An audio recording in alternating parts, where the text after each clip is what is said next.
Program Director, Babonzima,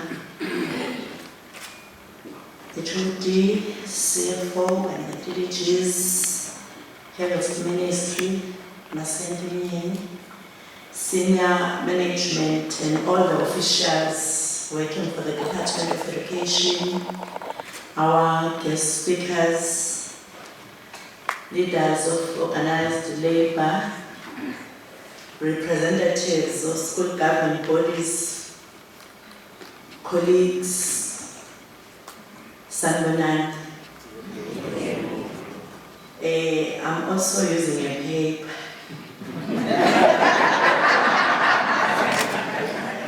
And I told Umasendi that I'm now thinking of using my cell phone so that like he can see that his presentation was heard.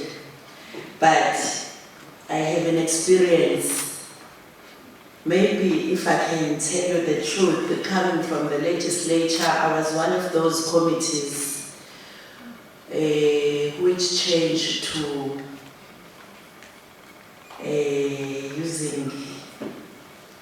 which was first to decide that from now on all our presentations will be in the laptop, and it means you are a paperless committee. I know you won't believe me, but when I came to the department, I went to address SATO. It was, I'm not sure what event was it, but it was one of my very first addresses as an MEC. So I took my tablet as expected, of course. I used it, but unfortunately for me, it jammed. I don't know the correct term. I found myself repeating the same paragraphs, and that is when I decided that from now moving forward, I'll go back to my speech. So,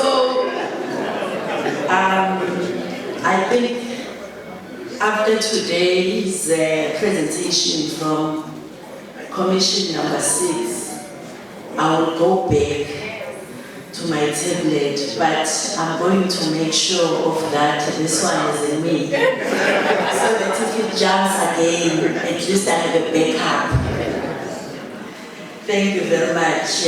I would like to express my sincere gratitude to all the officials of the Department of Education, our guest speakers, representatives of organized labor, and all our social partners for your enthusiastic participation in our 2-day strategic planning workshop.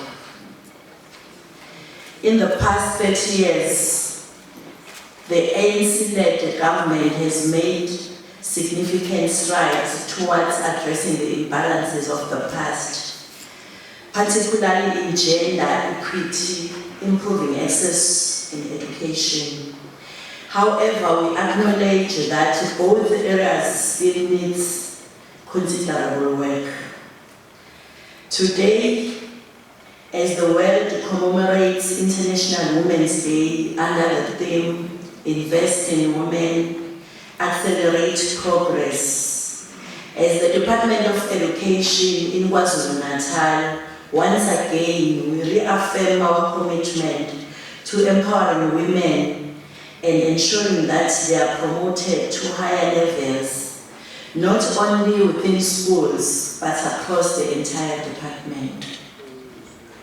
We draw inspiration from Umama Charlotte Maxwell, the first black woman from South Africa to obtain a degree and the first woman to graduate with a BSc from Wilberforce University in 1903. Her words resonate deeply with us when she said, I quote, "This work is not for yourselves. Kill that spirit of self and do not live above your people, but live with them. And if you can rise, bring someone with you, unquote. We therefore urge not only the men, but also the women in management within this department not to frustrate the progress and potential of women under their supervision. My appeal is that please mentor these women so that they are well capacitated to grow professionally and eventually assume managerial positions of their own. Program Director, together with our stakeholders, we have a constitutional obligation to ensure that the doors of learning remain open to all, and that the working conditions of educators and departmental employees continue to improve. We must continuously strive to enhance the effectiveness and efficiency of our system, leveraging our resources to safeguard and build upon the gains achieved since 1994. Ladies and gentlemen, the resolutions arising from this workshop will serve as a guiding light, illuminating the path forward as we navigate the challenges posed by the evolving educational and economic landscapes, which call for us to pioneer innovative approaches in service delivery. What is clear from the presentations by our guest speakers and the recommendations from the commissions is that we need to ensure that our policies and systems enhance our environment for genuine transformative and innovation.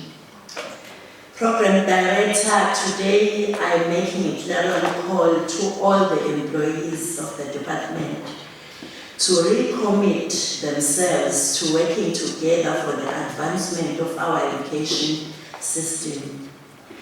Our goal now is to strive to reach our full potential and not regress in any aspects of the department. From the 86.4% pass rate that we achieved in 2023, we must now aim for a minimum of 93% and a maximum of 100% for the class of 2024.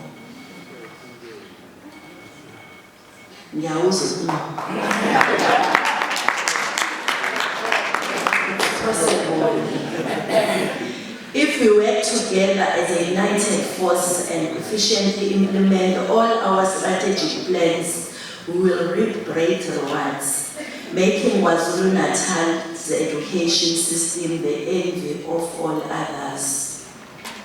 I'm sure you have witnessed that now and then we are hosting delegations from different provinces. They all want to come and learn from our province. So we have achieved equity and parity of salaries and conditions of services between men and women.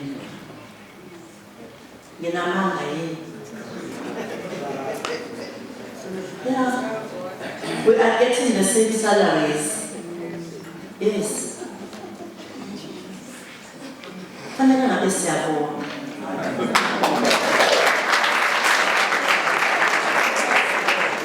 4 months maternity leave with full pay for all qualifying educators is now the policy.